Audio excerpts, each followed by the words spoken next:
नमस्कार, 20 मिनट 20 खबर में आपका स्वागत है। आपके साथ मैं हूं अभिषेक। इस बुलेटिन में हम आपको प्रदेश से लेकर देश के अलग अलग हिस्सों की खबर दिखाएंगे। साथ ही आपको यह भी बताएंगे कि दुनिया भर में क्या कुछ चल रहा है। तो चलिए शुरू करते हैं 20 मिनट में 20 खबरों का सिलसिला। सबसे पहले खबर अपने प्रदेश राजस्थान की। किसी बात पर बहस हो रही थी कि पास खड़े एक शख्स ने आपा खो दिया और उस पर थप्पड़ों की बरसात कर दी। अचानक थप्पड़ खाकर इस युवक का संतुलन बिगड़ गया और वो जमीन पर कटे पेड़ सा गिर पड़ा। इतने से भी पीटने वालों का मन नहीं भरा। वहां मौजूद लोगों ने उसे दनादन थप्पड़ मारना शुरू कर दिया। थप्पड़ खाने के बाद पीड़ित युवक उठने की कोशिश कर रहा था, अपनी बेगुनाही की बात कह रहा था, लेकिन उसकी सुनने वाला कोई नहीं था और सब उस पर चिल्लाए जा रहे थे, थप्पड़ मारे जा रहे थे। बीच बाजार में पिटाई की ये तस्वीरें अजमेर से आई हैं। बताया जा रहा है कि कचहरी रोड बाजार में कुछ लोगों ने चोरी के शक में इस शख्स को बीच बाजार में पकड़ लिया। पहले तो स्थानीय दुकानदारों ने उससे पूछताछ की और जबरन उसकी तलाशी ली। इतने से भी दिल नहीं भरा तो उसके साथ मारपीट शुरू कर दी। इस दौरान पीड़ित शख्स बार बार अपने बेगुनाह होने का तर्क देता रहा, लेकिन उसकी किसी ने नहीं सुनी और सब उस पर थप्पड़ों की बरसात करते रहे। कुछ देर बाद पुलिस वाले मौके पर पहुंच गए और पीड़ित को जीप में बैठाकर कोतवाली लेकर चले गए, लेकिन किसी पक्ष की ओर से कोई शिकायत दर्ज नहीं कराई जाने की वजह से अभी तक इस मामले में कोई कार्रवाई नहीं हुई है। मरूधरा में लॉकअप के अंदर आत्महत्या के मामले सामने आने के बाद कोटा पुलिस ने एक नई शुरुआत की है। दरअसल कोटा के सभी थानों में रात के समय हर 1 घंटे बाद लॉकअप में कैदी के साथ पुलिस वाले सेल्फी या तस्वीर लेंगे और फिर उसे थाने के व्हाट्सएप ग्रुप में शेयर भी करेंगे। इस सेल्फी से अधिकारियों को ये पता चलता रहेगा कि थाने में सब ठीक ठाक है। इस व्हाट्सएप ग्रुप में सभी थाने के स्टाफ को जो भी काम दिया जाता है उस काम को करने के बाद भी सेल्फी लेकर डाली जाती है और अधिकारियों को उस सेल्फी के जरिए सूचित किया जाता है कि जो काम बताया गया था वो किया जा चुका है। सेल्फी के साथ साथ थाने के स्टाफ को मुस्तैद रखने के लिए एक घंटी भी लगाई गई है। ये घंटी हर घंटे बजाई जाती है ताकि स्टाफ को ये याद रहे कि कौन से घंटे में उनको कौन सा काम करना है। अगर कोई इमरजेंसी आ जाती है तो इस घंटी का उपयोग एक सायरन के रूप में भी किया जा सकता है। प्रत्येक आवर में हवाला चेकिंग का एक शेड्यूल बनाया है, जिसमें हमें प्रत्येक आवर डीओ चेक करेगा, डीओ के बाद चेतक चेक करेगी, चेतक के बाद सिग्मा चेक करेगी, तो ये रोटेशन चेक करेगा ताकि हवाला चेक करेंगे और उस हवाला चेक करने के बाद उसका एक हमारा ग्रुप बना हुआ है, उस ग्रुप में हम फोटो शेयर करते हैं। 11 साल से लापता बेटा घर लौट आए तो 75 साल के बुजुर्ग पिता किस कदर खुश होंगे ये सिर्फ महसूस किया जा सकता है और इन तस्वीरों से समझा जा सकता है। जालौर से आई ये तस्वीरें भी उसी खुशी की हैं। दरअसल 75 साल के मौकाराम के बेटे भरत 11 साल पहले लापता हो गए थे, लेकिन जालौर की रामसीन पुलिस ने भरत को ढूंढ निकाला है। आपको बता दें कि भरत के 75 साल के बुजुर्ग पिता मोकाराम को एक आंख से दिखाई नहीं देता और भरत की मां गांव में मजदूरी करके किसी तरह घर चलाती है। वैसे तो भरत का एक और भाई भी है, लेकिन वो मानसिक रूप से कमजोर है। ऐसे में भरत का लौट आना मोकाराम के परिवार के लिए संजीवनी की तरह है। बेटा तो गए जो से घटी बाहर दियो कपड़ा ले रामसीन से पास घरे नहीं आई। अच्छा, मजे आए। बताया जा रहा है कि 11 साल की उम्र में भरत रास्ता भटक गया था और उसके बाद वो गुजरात और कर्नाटक में घूमता रहा, लेकिन घर नहीं लौट पाया। 22 साल के हो चुके भरत को कुछ दिन पहले जयपुर के पास चौमू में हाईवे के पास पुलिस ने रोका और फिर उससे जो जानकारी मिली उसके आधार पर पुलिस ने उसे उसके घर पहुंचा दिया।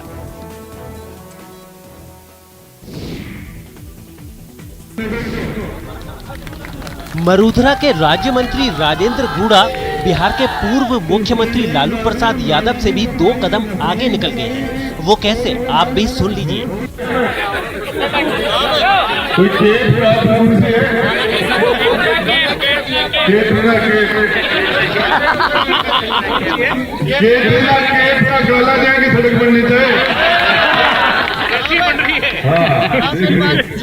राज्य मंत्री बनने के बाद राजेंद्र गूड़ा पहली बार झुंझुनू आए थे और यहाँ के पौंख गांव में उनके स्वागत के लिए एक कार्यक्रम रखा गया था। इसी दौरान लोगों ने यहाँ की सड़कों के निर्माण की बात उठाई तो राजेंद्र गूड़ा ने कहा, अब यहाँ की सड़कें कैटरीना कैफ के गालों जैसी बनेंगी।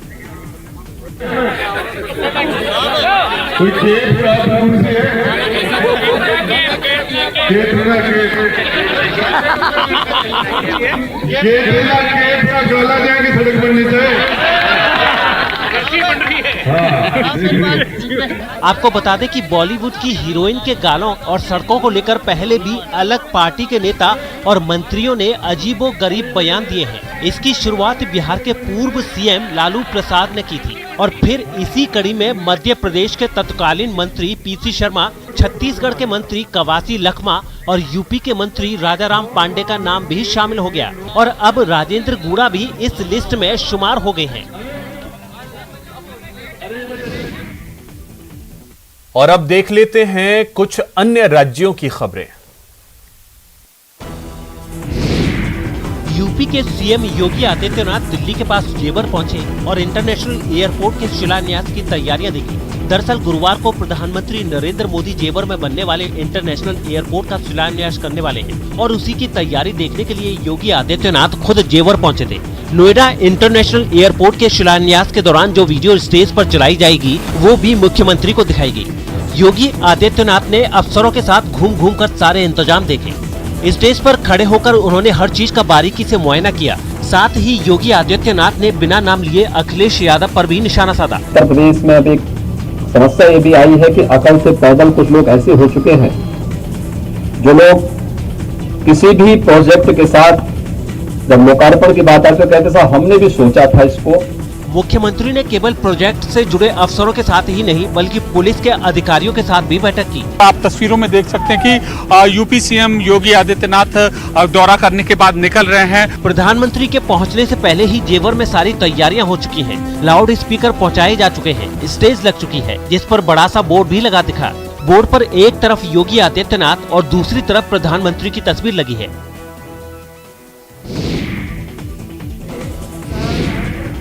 उत्तर प्रदेश के मुजफ्फरनगर में मुस्लिम समुदाय के 5 परिवारों के हिंदू धर्म में वापसी का मामला सामने आया है। दावा है कि इन सभी परिवारों ने करीब 15 साल पहले हिंदू धर्म छोड़कर मुस्लिम धर्म अपना लिया था और अब इनकी घर और अपने धर्म में वापसी के मौके पर एक मंदिर में हवन यज्ञ का आयोजन किया गया, जिसमें उन परिवारों के सभी 26 सदस्य शामिल हुए। खास बात यह है कि इन सभी को पूरे विधि विधान के साथ हिंदू धर्म में वापसी कराई गई। इस पूजा के दौरान उन पर गंगा जल का भी छिड़काव किया गया। वहीं अपने धर्म में वापसी करने के बाद उन लोगों ने खुशी का इजहार किया है।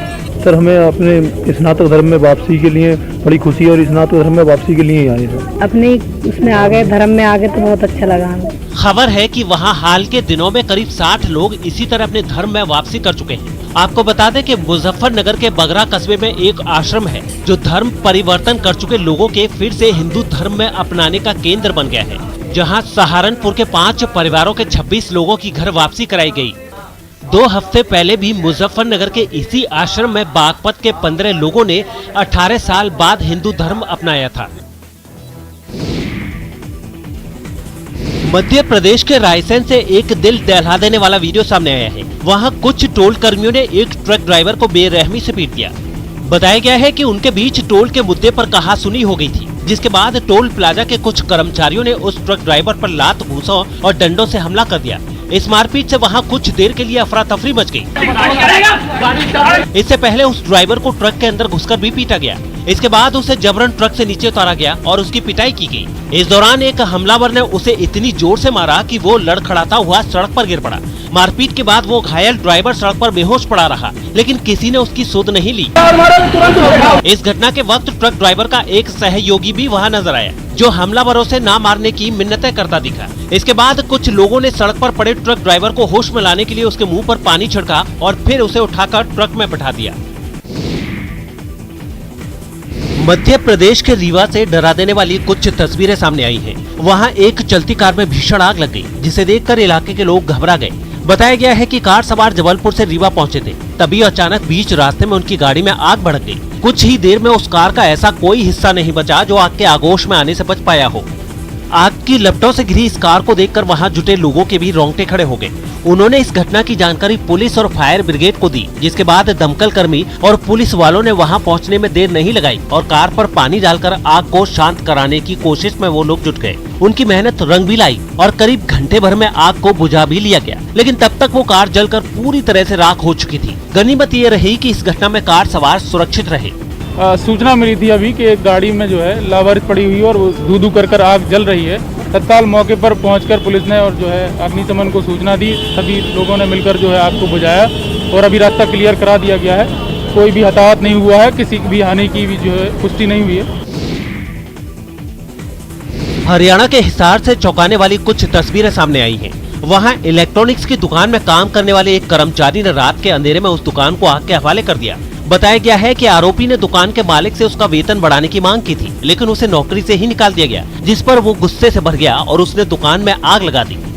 इस घटना की सीसीटीवी फुटेज भी सामने आई है, जिसमें साफ दिखा कि दुकान बंद होने के बाद आरोपी मोटरसाइकिल से वहां पहुंचा, बोतल में भरे पेट्रोल को उसने दुकान पर छिड़का और फिर माचिस की एक तिल्ली जलाकर आरोपी ने दुकान की तरफ फेंक दी। जिसके बाद वो तो वहां से चला गया, लेकिन दुकान लपटों से गिर गई। इलेक्ट्रॉनिक की दुकान है, उसमें प्रदीप ने तेल डाल के आग लगा दी।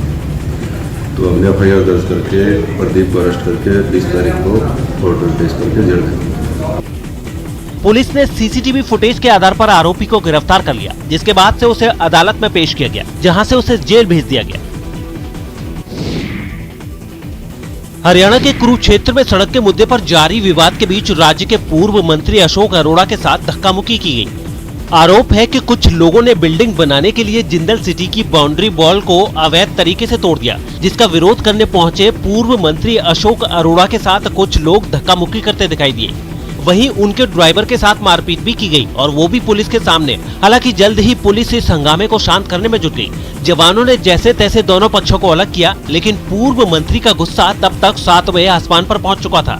वो पुलिस से उन लोगों पर तुरंत कार्रवाई की मांग करने लगे। किस प्रकार गुंडे कारों में भर के आते हैं, लाठियां डंडे लेके आते हैं, साथ में डंपर लेके आते हैं और स्वयं पेड़ काट के तार तोड़कर उसका रास्ता बना देते हैं। बाद में पुलिस ने दोनों पक्षों को अपनी अपनी शिकायत दर्ज कराने की सलाह दी, ताकि उसके आधार पर कार्रवाई की जा सके। अशोक अरोड़ा हरियाणा में INLD की सरकार में मंत्री थे, जो अब कांग्रेस में शामिल हो चुके हैं, जबकि जिंदल ग्लोबल सिटी नाम की कॉलोनी के पास वाली जमीन कुरुक्षेत्र नगर निगम के पार्षद रह चुके बीजेपी नेता ने खरीदी है, जो अब प्लॉटिंग करने में जुटे हैं। छत्तीसगढ़ के सूरजपुर से चौंकाने वाली खबर आई है। यहाँ जंगल में 4 हाथी अचेत मिले, जिसकी खबर मिलते ही आसपास के गाँव में हड़कंप मच गया। सूरजपुर जिले के वन विभाग का कहना है कि यहाँ के बिहारपुर वन परिक्षेत्र के अंतर्गत कछिया गांव के करीब जंगल में 4 हाथी बेहोश हो गए, जिसमें एक बच्चा भी शामिल था। हाथियों के बेहोश होने की खबर मिलते ही वन विभाग के अधिकारी और डॉक्टर मौके पर पहुंच गए। फर्स्ट एड के बाद 2 हाथी तो उठ खड़े हुए, लेकिन हाथी का एक बच्चा और एक हाथी दोनों बेहोश ही पड़े रहे। डॉक्टरों का कहना है कि उनका इलाज किया जा रहा है। आशंका जताई जा रही है कि जहरीला भोजन खाने की वजह से हाथी अचेत हो गए थे। हालांकि अभी तक उनके बीमार होने के बारे में सही जानकारी नहीं मिली है। जानकारी मिली कि 5 हाथी कुछ नशे की हालत में पड़े हुए हैं, जिसमें से 2 हाथी उठ के चले गए हैं अपने ग्रुप में और 3 अभी मौके पे ही। एक गाय रस्सी से बंधी है और शेर उसका शिकार करने को तैयार है। ये वीडियो सोशल मीडिया पर जब से आया है तब से बवाल मचा हुआ है। अब जाकर इस वीडियो की सच्चाई सामने आई है और पुलिस ने इस मामले में 1-2 नहीं 12 लोगों पर केस दर्ज किए हैं। बताया जा रहा है कि गाय को रस्सी से बांधने और शेर के लिए उसका शिकार बनाने वाला ये वीडियो गुजरात के जूनागढ़ स्थित गिर जंगल के देवलिया रेंज के एक गांव का है। यहाँ 8 नवंबर को एक शेर के शिकार का एक कार्यक्रम आयोजित किया गया था। इस कार्यक्रम में लोगों को ये देखने के लिए बुलाया गया था कि शेर कैसे शिकार करता है। शेर को लाइव शिकार करते देखने के लिए यहाँ बड़ी संख्या में लोग जमा हुए थे। इस कार्यक्रम के आयोजकों ने शेर को आकर्षित करने के इरादे से एक गाय को चारा के रूप में इस्तेमाल किया था, जिसका वीडियो अब सामने आया है। वीडियो सामने आने के बाद 12 अज्ञात व्यक्तियों के खिलाफ प्राथमिकी दर्ज करवाई गई है और 3 लोगों को पूछताछ के लिए हिरासत में लिया गया है। इस पूरे के पूरे बनाव को लेकर जो पिछले गए 2-3 दिन से जो तपास कर रहे हैं, उसके अंदर हमारे को लगभग 14 लोगों को हमने समन्स इशू किए हैं। जम्मू कश्मीर के उधमपुर में जमा हुए ये बच्चे यहाँ के ऐतिहासिक मंदिरों के साथ साथ प्राचीन बावलियों से भी रूबरू हो रहे हैं। SMVDU के ये स्टूडेंट्स यहाँ देखने पहुँचे हैं कि पुराने समय में पानी की सप्लाई किस तरह होती थी और कैसे यहाँ पानी को स्टोर किया जाता था। दरअसल ये कार्यक्रम जो आप यहाँ पर देख रहे हैं ये वर्ल्ड हेरिटेज वीक का एक कड़ी है, जो कि आज यहाँ पर चढ़ियाई मुत्तल जो बावली कम्प्लेक्स है ये हमारे डिपार्टमेंट का प्रोटेक्टेड मॉन्यूमेंट है, तो यहाँ पर सेलिब्रेट कर रहे हैं। इसमें हमने माता वैष्णो देवी यूनिवर्सिटी के स्टूडेंट्स हैं और टीचर्स हैं, ये सभी मिलजुल कर यहाँ पर हमने कोलैबोरेशन से उनके साथ ये कार्यक्रम कर रहे हैं। आपको बता दें कि उधमपुर की देविका नगरी को कभी बावलियों का शहर कहा जाता था। इस इलाके में किसी समय 100 से अधिक बावलियां हुआ करती थी। लोग जैसे जैसे आधुनिक युग में कदम रखते गए, बावलियां उपेक्षित होती गयी, जिसके चलते यहाँ की ऐतिहासिक बावलियों का अस्तित्व संकट में घिरता गया। आज ये बावलियां संरक्षण का इंतजार कर रही हैं। पुराने समय की बावलियों से रूबरू होकर यहाँ आने वाले स्टूडेंट्स काफी खुश हैं और उनका कहना है कि यहाँ आकर उन्हें बहुत कुछ सीखने को मिला है। मिताली ने जो काम किया है उसकी वजह से उसके पूरे परिवार का नाम तो रोशन हुआ ही है, साथ ही मिताली के सपनों को भी पर लग गए हैं। आपको बता दें कि जम्मू कश्मीर में राजौरी के सुंदरबनी के सीमावर्ती इलाके में रहने वाली मिताली शर्मा ने नेपाल में आयोजित एक इंटरनेशनल डांस कंपटीशन में गोल्ड मेडल जीता है। मिताली इस सफलता से बेहद खुश है और कह रही है कि ये मेडल उसके लिए एक प्रेरणा स्रोत की तरह है। स्कूल में हमारा एनुअल फंक्शन 26 जनवरी और 15 अगस्त में हम लोग बहुत बढ़ चढ़ के हिस्सा लेते रहे हैं। वैसे ही एक अंदर से बूस्ट रहा था। फिर जब 12th में यहाँ पे dance sports council of India by Harman dance institute उन्होंने यहाँ पे ट्रायल्स दिए थे हमारे स्कूल में, जिसमें मैं डिस्ट्रिक्ट लेवल पे सिलेक्ट हुई, फिर स्टेट लेवल में हुई, फिर नेशनल हुआ और अब इंटरनेशनल। मिताली शर्मा के पिता 2010 में छत्तीसगढ़ में नक्सलियों के साथ एक मुठभेड़ में शहीद हो गए थे और उसके बाद से ही इस परिवार में खुशियों का अकाल पड़ गया था। लेकिन मिताली के गोल्ड मेडल जीतने के बाद उसके घर का माहौल बदल गया है।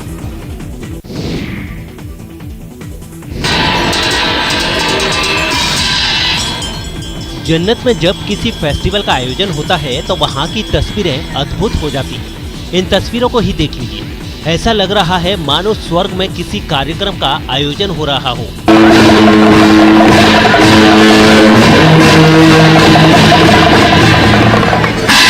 मन मोह लेने वाली ये तस्वीरें लद्दाख के लेह से आई है, जहाँ 2 दिनों तक चलने वाले मोनेस्टिक फेस्टिवल का आयोजन किया जा रहा है। इस फेस्टिवल में बौद्ध धर्म से जुड़े लोगों के अलावा दूसरे धर्म के लोग भी शरीक हो रहे हैं और यहाँ तरह तरह के कार्यक्रमों का आयोजन हो रहा है। आपको बता दें कि मोनेस्टिक फेस्टिवल को थिकसे गुस्टोर भी कहा जाता है। इस फेस्टिवल की शुरुआत बौद्ध मठों में रहने वाले मॉन्क्स ने की थी और इस बार भी ये बड़ी संख्या में यहाँ नजर आ रहे हैं। यहाँ लद्दाख थिकसे मोनास्ट्री में यहाँ मोनास्टिक एनुअल फेस्टिवल मनाया जा रहा है 2 दिन के लिए। एक्चुअली ये फेस्टिवल नहीं, ये तो एक तंत्रिक प्रैक्टिस होता है। पाक अधिकृत कश्मीर के मुजफ्फराबाद में फिर महंगाई चरम पर पहुंच गई है, जिसकी वजह से लोगों का हाल बेहाल हो गया है। आपको बता दें कि पाकिस्तान के कब्जे वाले कश्मीर यानी POK में पिछले कुछ महीनों से महंगाई आसमान छू रही है, जिसके खिलाफ कई बार प्रदर्शन भी हुए, लेकिन उसके बावजूद महंगाई कम नहीं हो रही। लोगों का कहना है कि पाकिस्तान ने POK का हाल जानबूझकर बेहाल कर रखा है। एक तरफ तो यहाँ बुनियादी सुविधाओं का अकाल पड़ा हुआ है और अब महंगाई ने उनकी जेब पर डाका डालना भी शुरू कर दिया है। जिंदगी के आने वाले मामलात में बहुत परेशानी हो रही है गरीब आदमी के लिए खासकर। ऐसा जो अभी भाई ने बताया कि 2500 रुपये का सिलेंडर हो गया। खान साहब ने कहा था जी कि हम आपको नौकरियाँ दिलाएंगे, ये करेंगे वो करेंगे, लेकिन वो सब हुआ नहीं है। तो यहाँ पे एक आम आदमी की ज़िंदगी का गुजारा बहुत मुश्किल हो गया है।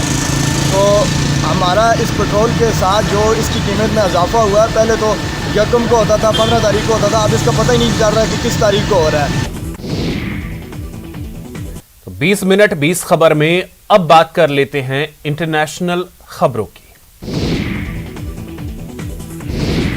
भूमध्य सागर से हैरान करने वाली तस्वीरें सामने आई हैं। वहां उत्तर अफ्रीकी देश लीबिया से आए 100 से ज्यादा शरणार्थियों को जर्मनी की एक NGO की रेस्क्यू टीम ने बचा लिया।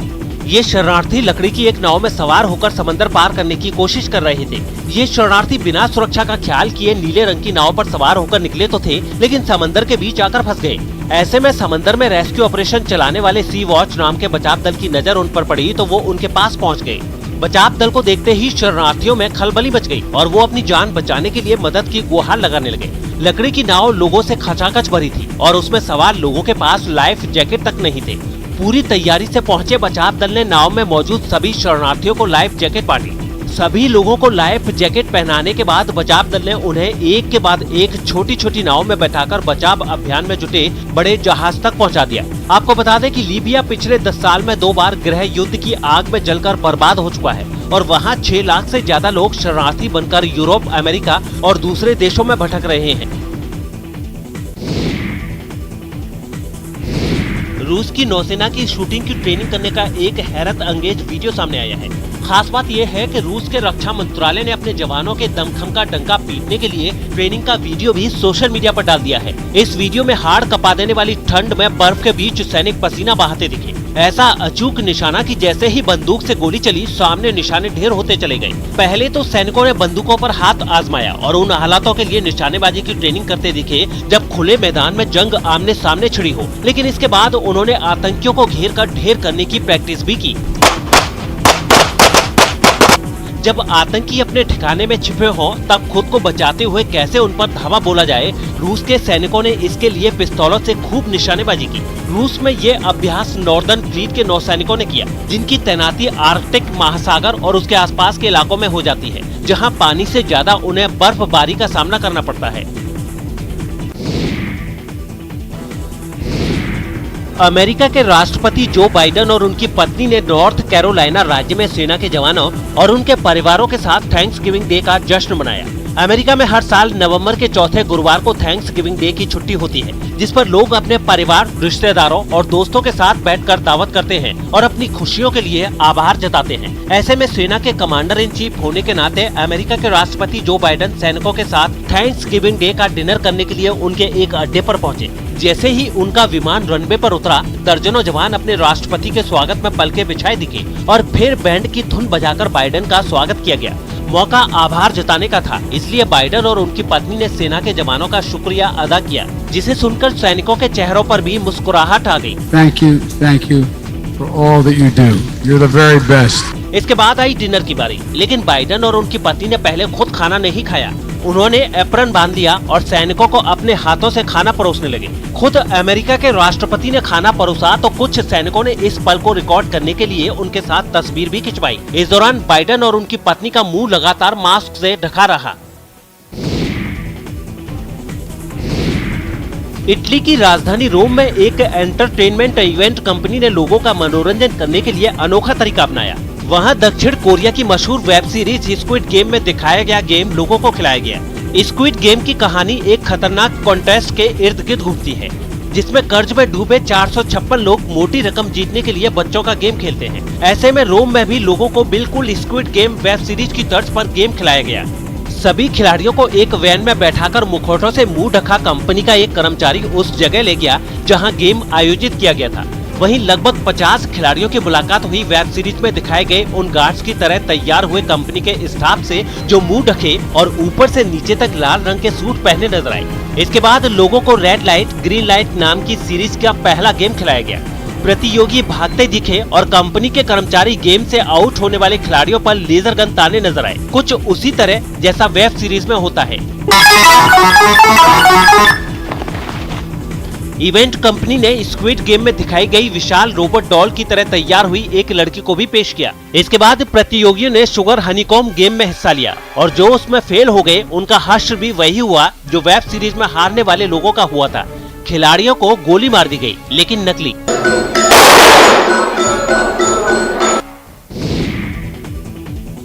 फिलहाल इतना ही। नमस्कार।